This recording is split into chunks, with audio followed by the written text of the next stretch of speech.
con gli auspici di fare tutto il possibile per ottenere delle grosse soddisfazioni. Quindi bisogna lavorare, bisogna riuscire a dare alla società e ai giocatori che arriveranno a Catania tutti gli strumenti possibili per non dover pensare altro che vincere la domenica, e quindi lavoreremo proprio in questi termini.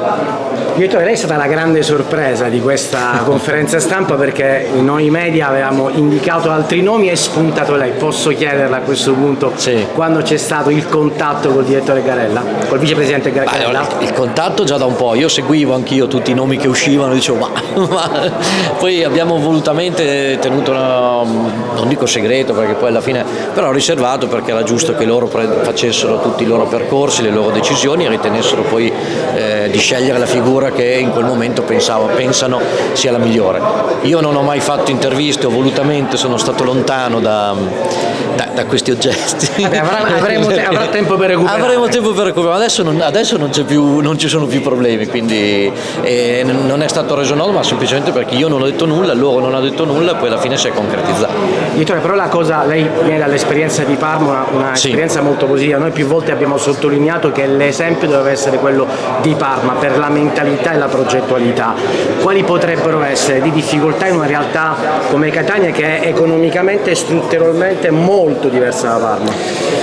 Allora, adesso la realtà di Catania la conoscerò meglio. Io credo che non ci sia però così tanta differenza, nel senso, addirittura credo che il bacino di tifosi di Catania sia superiore a quello di Parma, perché comunque ha un bacino più grande, ha più abitanti. Catania comunque è una piazza importante, ha avuto una storia anche di Serie A importante, anche Parma per questo, però dico, secondo me ci sono tante analogie, l'importante è riuscire a creare quell'alchimia che si è creata a Parma, come dicevo prima.